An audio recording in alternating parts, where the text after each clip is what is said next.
네, 반갑습니다. 방금 소개받은 주영서입니다.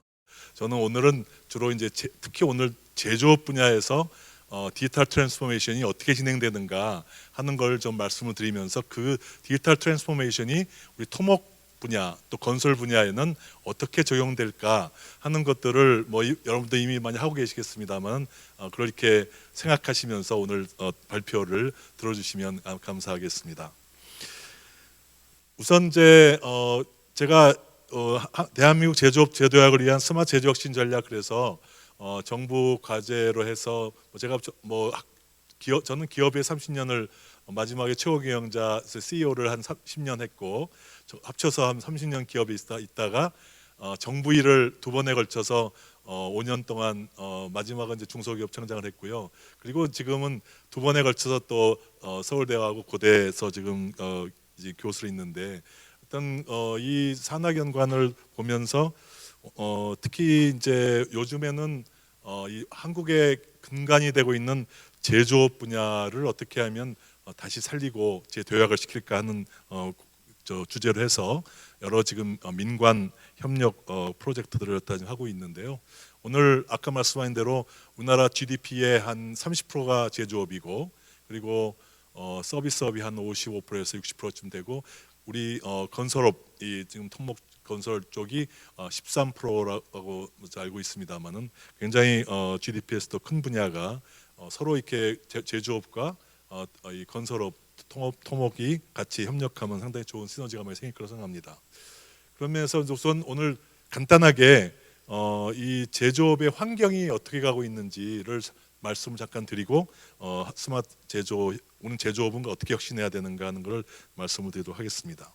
30분 동안 말씀드리게 되어 있기 때문에 이미 지금 이제 14분이니까 45분까지 끝내도록 하겠습니다.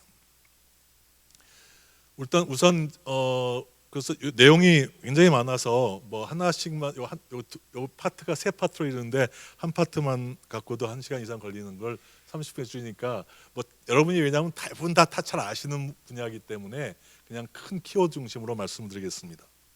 우선 첫 번째는 이 요즘의 시대가 워낙 이 변화라는 말을 넘어서 너무나 초변화의 시기로 가고 있기 때문에 이때 이 기업, 특히 제조업을 이루한 기업들이 어떻게 혁신해야 되는가를 잠깐 말씀드리고 또 제조업의 혁신방을 말씀드리도록 하겠습니다. 첫째로는 지금 이 세계가 지금 전 세계가 이 아주 광속으로 초변화를 만들어가고 있습니다. 그래서 이 경제 환경이 변화하고 있는데 그 중에 큰 드라이버는 4차 산업혁명이라고 하는 새로운 이 기술 혁신이 모든 이 비즈니스 모델을 다 바꾸고 있고, 그리고 또 금융위기가 글로벌 금융위기가 생기면서 고성장이 저성장으로 이미 10년 전에 바뀌어가고 있고요.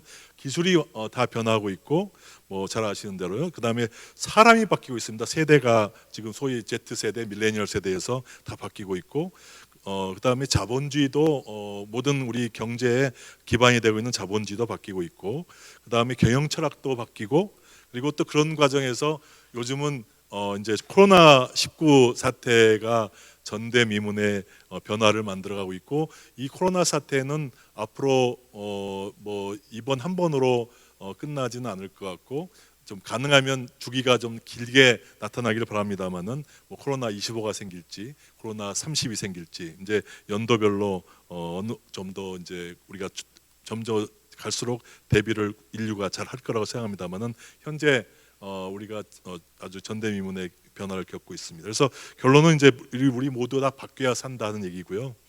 그래서 첫 번째로 하나씩 말씀드리면 4차 산업혁명은 너무 잘 아시니까 그거의 핵심은 바로 디지털 트랜스포메이션이죠. 그래서 디지털 트랜스포메이션이 전 산업에 이 모든 저조업만이 아니라 또 이 건설 산업, 토목 분야도 전부 다 해당되는 아주 큰 흐름이 되겠고, 거기에 기반이 이제 초연결이라든가 IoT를 중심으로 해서 그다음에 빅데이터, AI 이런 게 이제 내용이 되겠습니다. 좀 더 말씀을 드리고요. 그리고 기술 혁신이 중요하지만 사실 그 인더스트리 4.0 독일이 지금 이 4차 혁명의 지금 특히 제조업 분야 쪽에서는 뭐 리더라고 볼 수 있고 서비스업 분야 쪽에서는 뭐 미국이 리더라고 볼 수 있겠는데요. 우리나라는 좀 제조업이 많기 때문에 독일의 인더스트리 4.0이 상당히 우리가 벤치마킹해야 될 정책적 방향인데 독일이 지금 지향하는 거는 이 4차 혁명은 비즈니스 모델 혁명이다 이렇게 얘기하고 있습니다. 그래서 과거에 이 매스 프로덕션 대량 생산이 결국은 이 커스터마이제이션 그 맞춤화 또는 개인화로 이어지는 그거를 통해서 이 시장의 룰을 바꾸는 시장 자체의 판을 바꾸는 그 시도를 하고 있습니다. 그래서 결국은 이제 이 4차 혁명의 그 핵심은 기술 혁신 그 자체도 중요하지만 그 기술 혁신이 만드는 비즈니스 모델 혁신이다.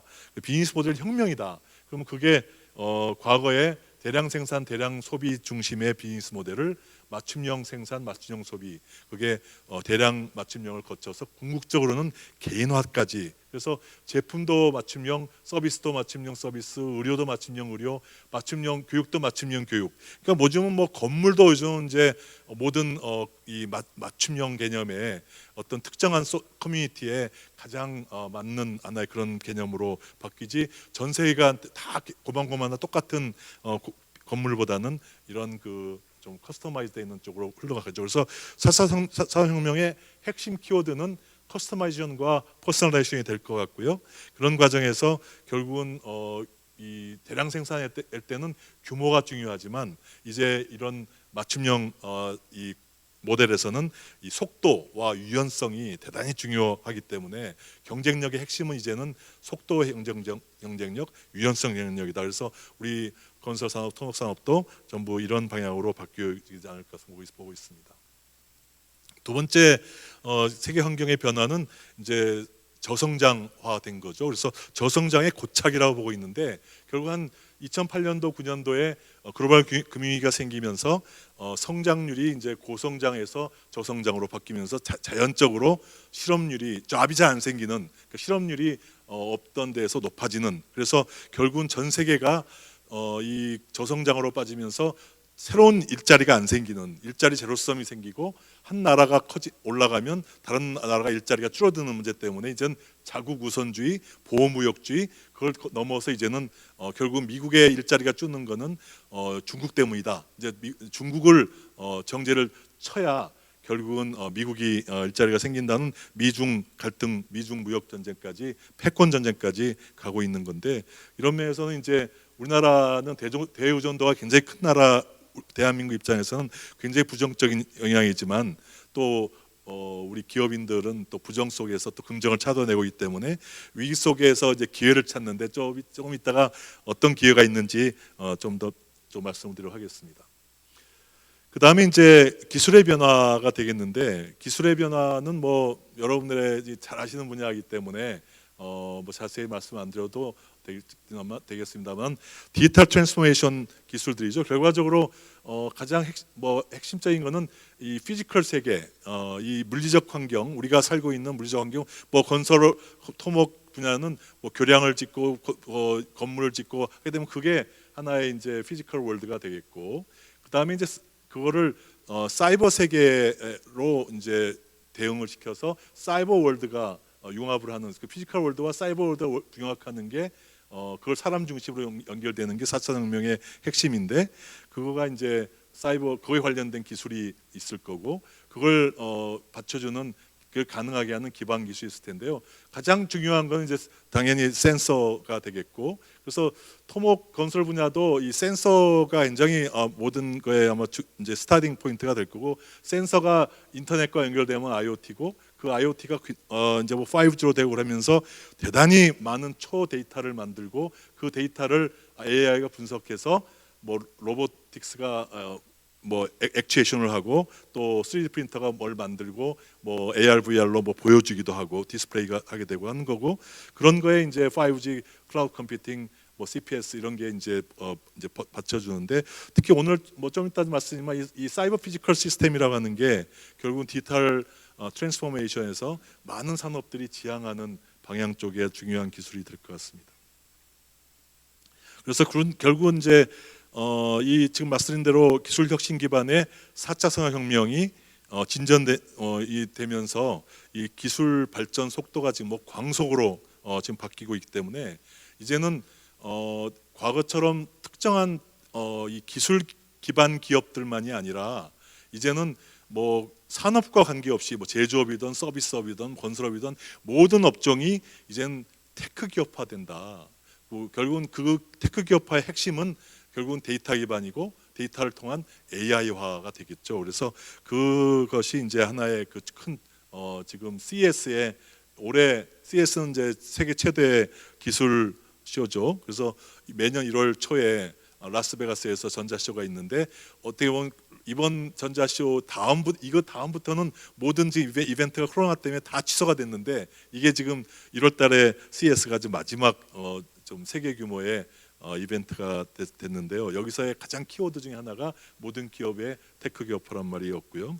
그래서 결국 이제 뭐 참고 자료로 몇 개 붙여봤는데 빨리 그냥 넘어가면 기술 변화의 핵심에 들어가 있는 것이 특히 이번 CES에서 아주 강조한 것은 이 CES 2020은 2020년 한 해, 보통 CES 2019 그러면 2019년 한 해 그 기술 전망을 하는데 CES 2020은 2020년 10년의 이 기술을 어떻게 할 것인가 하는 것을 굉장히 광범위한 연구를 통해서 아주 쉽게 정의를 해봤는데 아주 쉽게 쉬운 정의죠. 2020년대 향후 10년은 데이터의 시대다. 에이지 오브 데이터다. 이렇게 했기 때문에 우리 건설 토목 분야도 어떻게 데이터를 소위 그 기반으로 하고 데이터를 자산화할 거냐 이런 것들이 이제 중요한 관점이 될 것 같고요.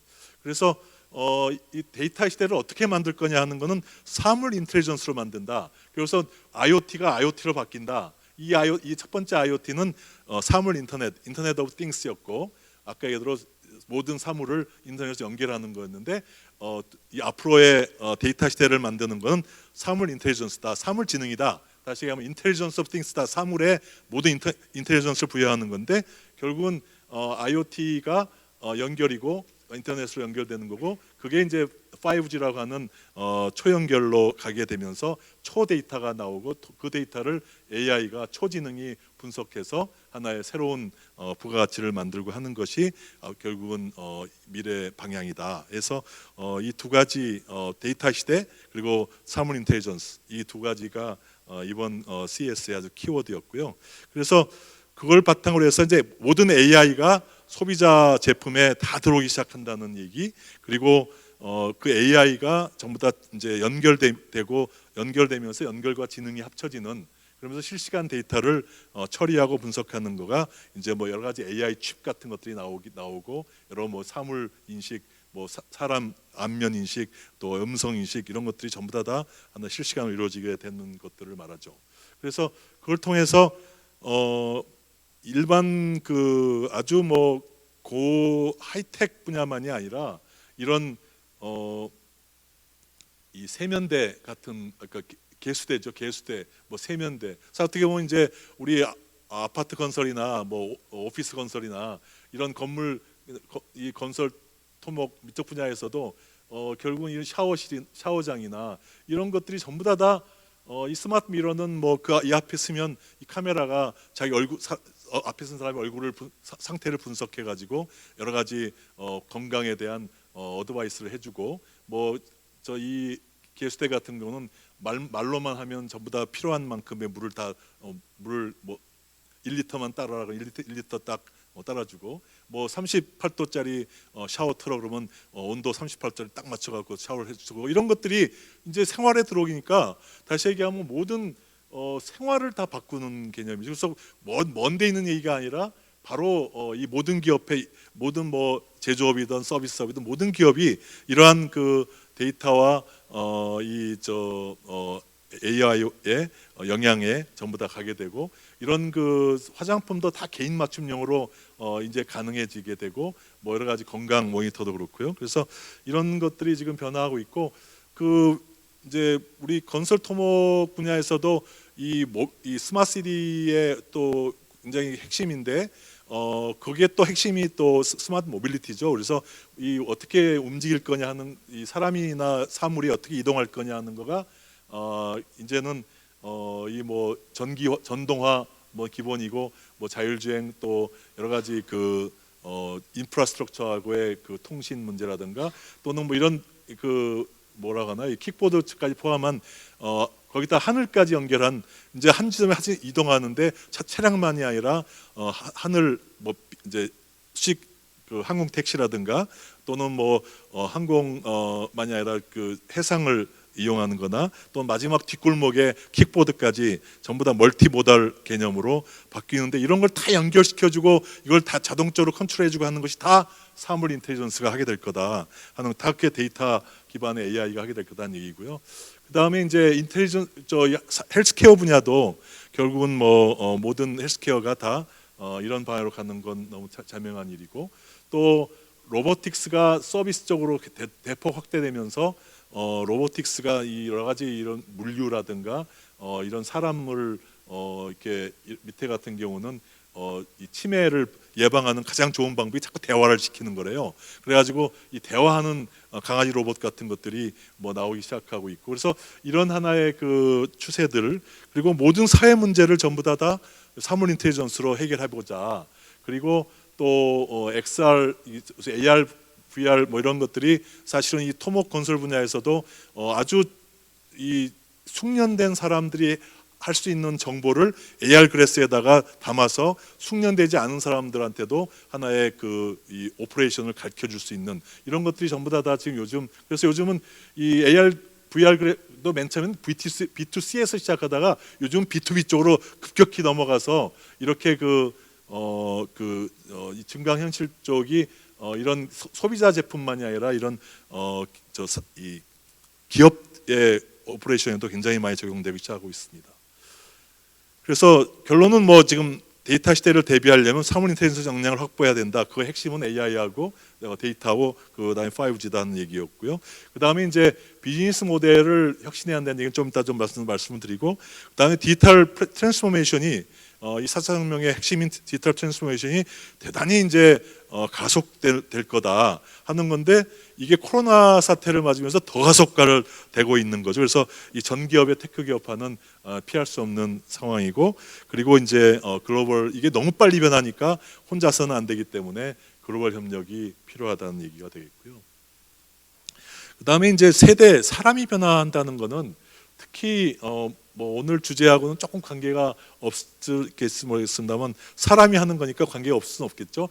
지금 우리 50대 후반 분들은 이제 60대까지 다 베이비 부머 세대고 X세대는 지금 40대라고 보시면 되고 밀레니얼 세대는 25세에서 35세인데 뭐 30대 다 포함한다고 봐도 되고 Z세대는 젠지는 이제 15세에서 25세인데 이게 이제 매년 갈수록 이게 이쪽 애들이 이제 이쪽으로 이제 올라오는 거죠. 근데 지금 재밌는 거는 이 밀레니얼 세대나 Z 세대는 이 윗세대하고 생각하는 것이 완전히 다릅니다. 그래서 심지어는 뭐 different tribe, 그러니까 종족이 다른 정도다.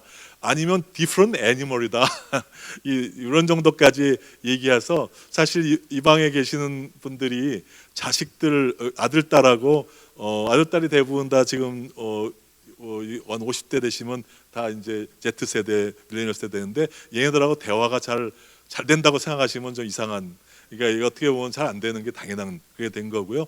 그래서 기업 같은 경우도 직원들이 새로 들어오기 시작하는데 새로 들어오는 직원들은 다 2세대들이기 때문에 이 사장이나 임원들이 옛날에 우리 내 때는 어땠고 저땠고 이렇게 이런 얘기 갔다가는 이제 꼰대 소리 듣고 전혀 뭐 통하지도 않는 얘기가 되겠죠. 그래서 정말 이제 이 앞세대가 뒷세대를 이제는 다르다고 이해하시고 서로 간 세대 간에 이해하려고 하는 노력을 하지 않으면 안 된다는 얘기에서 결국 소비자가 바뀌고 직원이 바뀌고 이해장기가 바뀌니까 경영 전략 전체를 다 바꿔야 되는 입장이 되겠고요. 그리고 자본주의도 뭐 시간이 지금 많이 또 15분밖에 안 남아서 좀 빨리 가야겠는데 자본주의도 시장 중심에서 정부가 좀 관여해야 되겠다, 시장에 두면 안 되겠다 하는 것들이 반복되고 있어요. 시장 정부. 그래서 지금은 정부가 좀 참여를 해야지 되겠다 하는 거는, 특히 요즘에는 신자유주의가 만든 소위 혁신 만능주의가 만든 소위 그 승자 독식 구조가 결국은 이 시대를 양극화를 가속화시키고 있다. 양극화가 가속되면 결국은 그 사회는 지속 가능하지 않다. 그게 여실히 보여준 게 이번 코로나 사태 때 미국의 폭동 사태가 그걸 얘기하고 있는 거죠. 그래서 미국의 폭동 사태는 절대로 코로나 사태 때문에 생긴 문제가 아니고, 이미 이 신자유주의가 만든 이 그 소위 가진 자와 안 가진 자, 소위 해부와 해브낫의 그 갈등에 표출이 된 게 이번 폭동이라고 보시면 되기 때문에, 이거는 어느 나라도 안심할 수 있는 단계가 아니어서, 그래서 지금도 이번에 우리나라도 같은 경우도 갑자기 부동산 문제가 터지면서, 그러면서 지금 소위 집을 갖고 있는 사람과 안 갖고 있는 사람 사이에 심각한 갈등이 생기는, 이런 것들은 대단히 저희가 유념해야 될 문제인데, 그래서 결국은 올해 다보스 포럼에서 이제 기업도 주주 중심의 기업이 돼서는 안 되고, 주주 중심의 자본주의가 되면 안 되고, 이 스테이크홀더는 주주만이 아니라 직원, 고객, 지역사회 이런 관계자들 다 고려하는 자본주의가 돼야 한다는 포용 성장을, 소위 인클루시브 그로스를 전 세계가 지금 정부들이 관심을 갖고 가고 있습니다. 그래서 그런 문제들이 다보스 포럼까지도 논의가 될 정도로 간다는 것은 우리 토목 건설 분야에서도 제가 보기에는 여러 또 이해관계자가 많은데 그런 것도 상당히 신경 쓰실 분야가 아닌가 생각합니다. 그 다음에 이제 이런 그 세상이 나면서 진행되면서 개인화도 되고 정부화도 진행되고 하면서 이해관계자가 중요해지니까, 이제 기업의 역할이 굉장히 역할이 뭐냐, 명분이 뭐냐, 이 모든 이런 방향을 정부한테 의존할 수 있냐, 이제 기업도 역할을 해야 된다. 이런 거, 이제 이런 게 대표적인 현상이 이 스페이스, 이번에 앨런 머스크가 이 왜 테슬라가 뜨느냐? 저는 전기차, 이 앨런 머스크의 테슬라의 전기차 타보시면 별로 불편도 하고 별로 이렇게 안락하지도 않고, 저는 왜 타는지 모르겠어요. 근데 그거 충전하려면 그냥 굉장히 복잡하고, 근데 그거에 열광하는 이유는 굉장히 그 앨런 머스크라는 사람이 스페이스 X를 띄우고, 결국은 미국 정부도 하기 어려운 일을 앨런 머스크라는 사람이 하는 이유가, 이제 지구를만 갖고는 살 수 없으니까 멀티 플래너터리, 소위 다행성으로 가야 되는데 그거를 위해서 스페이스 X를 한다. 그러니까 결국은 한 기업이 정부가 해야 될 일을 해주니까 굉장히 아주 이 소비자들이 팬덤이 생기는, 정말 영시하는, 그러니까 그 사람이 만드는 제품은 다 좋은, 그래서 그게 특히 아까 얘기한 젠지, Z세대나 밀레니얼 세대는 그쪽으로 가는 이유가 되죠. 그래서 그 차를 사는 게 하나의, 어떻게 보면 그 차를 타는 게 어떤 면에서는 그런 아따의 그 미래의 길에 동참하는 길이다 하는 그런 것들이 그 테슬라의 이 성공을 만들고 있거든요. 그래서 그런 면에 기업의, 이제는 기업이 사회가 추구하는 비전을 달성하는데 기여하느냐 못하느냐 하는 게 굉장히 성공의 잣대가 되고 있다 하는 것들을 우리 모든 건설회사들이 유념하셔야 됩니다. 그래서 건설회사들도 앞으로 이 건설회사가 이 사회, 특히 스마트 스마트 시티나 또는 건강한 사회나 또는 안전한 사회나 이런데 우리 건설회사는 어떤 기여를 하고 있느냐 하는 거가 직원도 아주 그거에 대한 자부심을 느끼게 될 거고, 거기에 고객들도 같이 자부심을 느끼는 그런 어떤 사회적 가치가 상당히 중요한 시대가 되고 있다는 얘기고요. 그리고 이제 마지막으로 추세 가운데 결국은 이제 이 코로나19 사태는 지금 현재는 락다운도 하고 그 다음에 사회적 거리두기도 하고 하지만, 이거는 하나의 확산을 막는 시간 벌기고, 궁극적인 거는 백신하고 치료제가 나와야 되는데, 이게 나오기 전까지는 계속 이 경제적인 시나리오는 V자냐 U자냐 W자냐 여러 가지 말씀은 아무도 지금 모르죠. 그래서 하여튼 상당히 지금은 예측 불허의 지금 상황이 되고 있고, 그러다 보니까 경제적 측면의 충격은 뭐 굉장히 단기적으로는 쓰나미급 충격이 불가피해서 기업들을 나중에 포스트 코로나 때 우리나라가 상당히 좀 여러 가지 면에서 아마 좀 기회가 오게 될 텐데, 그때 좋은 기업들이 다 망하면 정말 뭐 좋은 시대가 와도 소용이 없기 때문에 요즘은 기업은 기업 스스로 노력을 통해서 어떻게든지 살아야 되고, 그 다음에 정부는 이런 좋은 기업을 살리는데 정말 이 어떤 면에서는 우리나라 요새 국가 부채 걱정도 많이 하고 하지만 사실은 결국은 부채율이 좀 올라가는 한이 있더라도 좀 이 기업들을 살려야 된다는 생각을 갖고 있고요. 그러면 그 기업들이 나중에 다시 국가 부채를 낮추는 역할을 하기를 또 바라고 그렇게 됩니다. 그래서 그런 일들이 지금 현재 단기적으로는 이게 제일 중요하고요.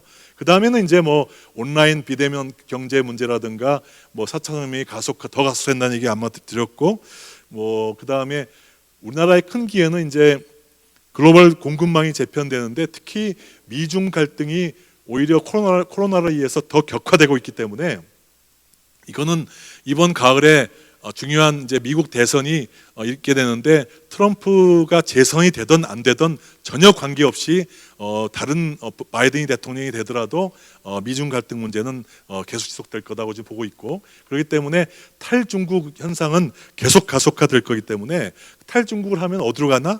결국은 아세안 같은 데로 갈 수 있고, 또는 자기 나라로 돌아가는 게 있는데, 자기 나라로 돌아가는 거는 그렇게 쉽지가 않습니다. 그러니까 미국이나 유럽 가는 거는 굉장히 비싸고 힘들기 때문에, 그래서 유턴이라는 걸 하고 싶어도 못하는 문제들이 있어서, 결국은 한국 기업들이 결국은 한국으로 탈중국을 시키면 제일 좋은 위기 속의 기회가 아닌가 보고 있고, 기업들이 한국에 안 오더라도 공급선을 중국에서 한국으로 바꾸는 것을 굉장히 지금 열심히 기업들한테 지금이 아주 좋은 기회다는 얘기를 하고 있고요. 그래서 결국은 탈세계화가 라는 게 어떻게 보면 탈중국화이기 때문에, 대한민국 입장에서도 같이 탈세계화한다고 한국으로 다 돌아온다는 것은 우리가 자멸하는 길이고, 결국은 이 탈세계화 추세를 오히려 우리가 지원해서 외국 기업들이 다른 데로 올 때 한국으로 오든지 한국으로 구매선을 바꾸든지,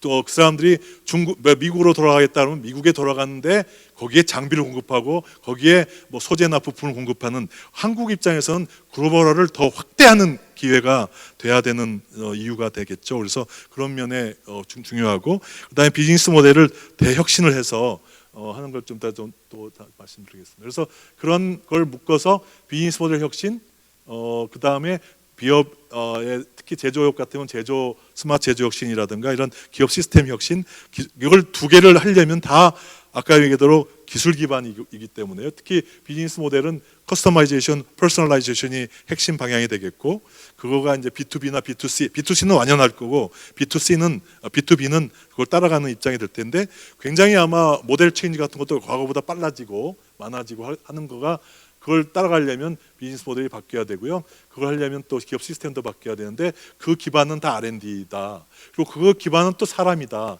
그래서 사람 투자를 확대해야 되고 글로벌 확대한다는 게 필요하다는 말씀입니다. 그래서 이제 이걸 기반으로 대강 큰 얘기는 다 말씀을 드렸는데, 제조 혁신에 대해서만 좀 더 말씀을 드리면, 이런 하나의 그 방향을 갖고 제조업에다 대입하면 되는 거예요.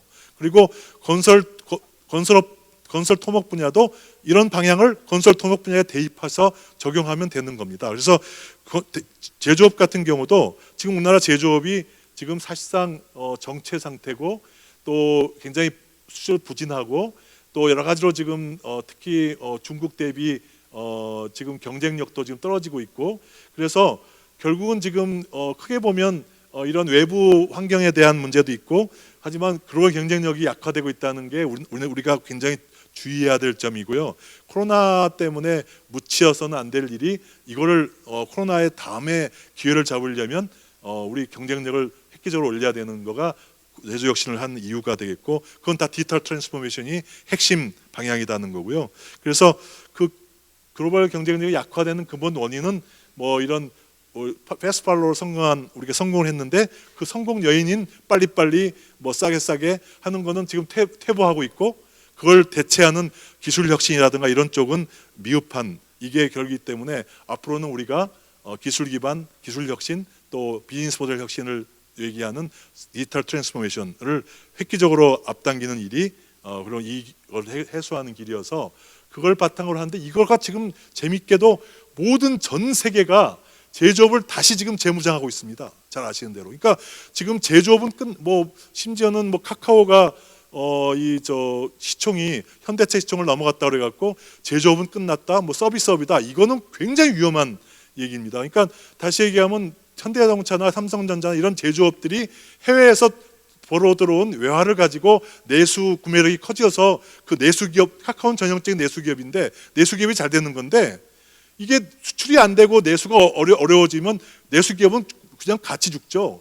그래서 순망치 아니다. 입술이 없어지면 이빨이 시리다 하는 얘기를 절대적으로 우리가 이해해야 되는데 그런 면에서 지금 제조업은 혁신과 이 일자리 창출 면에서 지금 굉장히 중요한 역할을 하기 때문에 모든 나라가 심지어 선진국만이 아니라 개발도상국가에도 전부 다 제조업을 지금 초미에 이 우선순위다 두고 하고 있어요. 그래서 그런 면에 독일도 마찬가지고 독일은 노사정 이분이 두 장관이고 민간 기업 대표고 이분이 노조 대표입니다.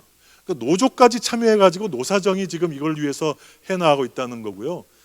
그리고 우리나라는 지금 노조가 지금 참여하지 않는 것이 좀 답답하고요. 빨리 노사정이 합력하는 게 중요할 것 같고 그리고 그래서 이거를 이제 스마트 제조업 신화는 우리 신제조업, 소위 제조업이 과거의 제조업만이 아니라 이제 서비스업, 제조업 이런 업의 경계가 없어지고 아까 얘기대로 데이터 AI 통해서 이제 모든 전 분야를 커버하는 걸로 빅뱅이 일어나기 때문에 그런 과정에 그 제조업을 신제조업이라고 부르는데 신제조업 강국으로 거듭나려면 이 글로벌라이제이션, 디지털 트랜스포메이션 플러스 이노베이션 그리고 생태계가 바뀌어야 되고 그걸 위해서 8가지 지금 정부의 제안을 드렸는데 비즈니스 모델 혁신, 제조 시스템 혁신 그걸 하려면 또 R&D를 좀 키워 주십시오. 그다음에 이걸 위해서는 금융 지원이 필요합니다. 또 인재도 육성이 필요합니다. 또 지역별로 이런 중소기업, 중견기업들이 이러한 걸 하려면 컨설팅, 진단, 교육, 쇼케이스, 모델 공장 같은 거를 할 수 있는 지역별 스마트 제조 혁신 역량센터를 구축해 주십시오. 또 제조 생태계를 대중소기업협연회라든가 산학협력 같은 거를 좀 더 강화해주고 기업 문화도 강화하자 하는 쪽으로 해서 이런 거를 지금 하나하나씩 지금 정부에서 채택해서 지금 제조업을 혁신시켜 나가고 있고요. 그래서 그 방향에서 지금 특히 비즈니스 모델 분야가 가장 중요한데 제품을 혁신하는 맞춤형 개인화 추세에 맞는 게 중요하고요. 이거는 너무 잘 아시는 얘기일 거고 그 다음에 이제 제품의 서비스화라고 하는 이제는 어떤 면에서는 건설도 교량을 건설한 다음에 건설해주고 끝나는 게 아니라 교량에 뭘 한 다음에 그거에 대한 메인테넌스라든가 오퍼레이션이라든가 그것도 교량해서 여러 가지 민자 사업 같은 것도 할 수 있고 하는 그런 것들을 전부 다 하나의 서비스까지 연결하는 소위 something as a service, everything as a service라고 하는 그게 중요하고요. 그리고 이런 여러 가지 수요자와 공급자를 연결하고 토탈 솔루션이라든가 이런 각종 플랫폼이 굉장히 중요해지고 기업 제품과 금융을 융합하는 건데 건설업은 더욱더 중요하죠. 금융 없이는 건설업이라는 게 잘 발전할 수가 없는 거고 그럼 데이터 기반의 비즈니스 모델 이제 데이터가 돈이 된다는 얘기고요. 이런 것들이 이제 우리가 가야 될 길이고 그걸 위해서 시간이 다 지나 45분이 다 됐는데요. 어떤 그런 과정에 지금 비즈니스 모델과 이런 그 기업 시스템을 서로 이렇게 연계해서 지금 우리나라의 이제 최근에 제조업 같은 경우도 스마트 공장 프로젝트를 하고 있는데 스마트 공장 프로젝트가 이쪽 얘기잖아요. 근데 스마트 공장 프로젝트를 정말 잘하려면 비즈니스 모델 혁신을 먼저 선행해서 우리가 어디로 가야 될지를 아까 대량 생산으로 갈 거면 대량 생산에 맞는 제조 시스템을 만들어야 되고 다품종 소량으로 갈 거면 다품종 소량에 맞는 제조 시스템을 만들어야 된다. 근데 지금 이 앞단이 지금 좀 약한 분야가 있어서 이거를 좀 보완한다는 건의를 좀 드리고 있고요. 그래서 이게 다 디지털 기반 트랜스포메이션 기반으로 갈 거고 그리고 이 팩토리도 자동화 공장이냐 스마트 공장이냐 이건데, 자동화 공장하고 스마트 공장 헷갈리시는 분이 많은데, 자동화 공장은 대량 생산 비즈니스 모델에 맞는 거고, 스마트 공장은 다품종 소량되는 극다품종 극소량 생산, 아까 개인화 생산까지 가능한 생산이 아주 굉장히 유연한 공장을 얘기하는 거죠. 그래서 우리나라가 지향해야 될 바는 이쪽으로 갔다가는 중국한테 치여서 거의 가능성이 없고요. 여기는 지금 독일이 결국 이리 간 거는 중국을 피해서 가는 건데, 어떤 우리나라는 어디로 가야 될까 하는 거가 이제 이 중국과 독일 내지는 미국의 그 사이에 껴서 우리나라의 미래는 뭐냐, 이게 과연 아까 얘기한 대량 맞춤형이냐, 진짜 얘네들처럼 커스터마이즈로 가야 될 거냐, 이런 문제들이 우리 고민해야 되는 점이고, 이거는 건설 토목 분야도 같은 고민이 필요하다고 생각합니다. 그래서 이런 거가 이제 중요하다는 말씀 드렸고, 요건 뭐 생략하겠습니다. 그래서 이런 그 비즈니스 모델을 먼저 어디에 어느 분야 쪽으로 갈지를 보면서 거기에 맞는 제조 시스템을 가야 된다는 얘기 드리는 거고요. 모든 이 제조 시스템도 기본이 굉장히 중요해요. 그래서 가장 중요한 거는 스마트 공장도 데이터 기반이기 때문에 데이터 관리 체계부터 구축해야 되는데, 데이터 관리 체계는 없이 거기다가 뭐 스마트 공장 만들어 봐야 아무 의미가 없는 얘기죠. 그래서 그게 중요하고, 데이터가 있어야 AI가 파워풀해지는 거죠. 그래서 각종 AI가 가능한 분야는 뭐 여러 가지 분야가 있을 거고요. 그리고 마지막으로 이제 건설 토목 분야는 뭐 여러분이 더 공자님들이시니까 제가 월가왈부하는 거는 정말 말이 안 되는 것 같습니다만, 그냥 생각해 본 바로는 건설 토목 분야의 디지털 트랜스포메이션을 어떻게 갈 거냐 하는 것들이 앞으로 이 건설 토목 분야도 가장 핵심 혁신 분야가 아닌가 보고 있고요. 그걸 하려면 결국 아까 지금 말씀드렸던 이 차트에서 건설 토목 분야에도 다 센서, 그다음에 뭐 IoT, 빅데이터, AI, 여기도 시큐리티 문제가 중요할 거고, 뭐 로보틱스 뭐 이건 하나의 예로 들은 건데요. 거기에 관련해서 여러 가지 이 기반 기술들이 다 필요한데, 이런 분야들이 전부 다 이 건설 이 기술에서 토목 기술에서 가장 여기에 관련된 분야들이 많을 것 같고요. 그리고 그게 결국은 우리나라가 지향해야 될 점이 결국 EPC에서 컨스트럭션에서 이제 프로큐먼 엔지니어로 들어가야 되기 때문에, 우리 건설 토목 분야가 과거에 EPC의 C부터 시작했는데 이제는 E가 강해져야 되는데, 그 E가 바로 여기서 얘기한 스마트 엔지니어링이라고 하는, 이게 요즘 굉장히 뜨고 있는 분야입니다. 그래서 엔지니어링 분야를 어떻게 스마트하게 할 거냐, 아까 얘기한 디지털라이제이션, 인더스트리 4.0 이런 것들을 통해서 프로덕션, 로지스틱스, 뭐 서비스만이 아니라 엔지니어링 분야를 어떻게 키울 거냐가 중요한데, 우리 건설 토목 분야도 엔지니어링 분야를 어떻게 키울 거냐 하는 거가 아주 핵심 분야가 플랜트까지도 포함해서 다 관련된 분야가 될 것 같고요. 거기에는 결국 궁극적으로는 이 비즈니스 모델 혁신 문제도 다 따라오는 문제고, 또 그걸 하다 보면 이 디지털 트윈이라는 게 대단히 중요한 문제가 되는데, 결국 CPS의 핵심이 디지털 트윈인데, 그 디지털 트윈은 잘 아시는 대로 이 피지컬 세계, 건물이면 건물이라고 하는 피지컬을 전부 다 디지털 세계에다 구현한 거가 되니까, 결국은 거기에 있는 그 건물을 구성하고 있는 구성 요소 하나하나를 어떻게 표준화시켜서 하나의 이 사이버 세계에서 리프레젠테이션 할 거냐, 그게 결국 이제 디지털 트윈의 개념이고, 디지털 트윈은 지금 뭐 이런 이 제조 분야 쪽에서는 대단히 뭐 지금 중요한 분야 개념으로 가고 있는데, 건설 토목 분야에서도 디지털 트윈은 뭐 굉장히 중요하죠. 그래서 잘 아시는 대로 지금 스마트 시티 프로젝트들이 굉장히 많이 진행되고 있는데, 전 세계 지금 스마트 시티 프로젝트들이 전부 다 디지털 트윈을 아주 키 이네이블러로 지금 하고 있습니다. 그래서 요즘 뭐 뉴욕이라든가 뭐 암스테르담이라든가 런던이라든가 이런 데 지금 스마트 시티 구축 프로젝트들은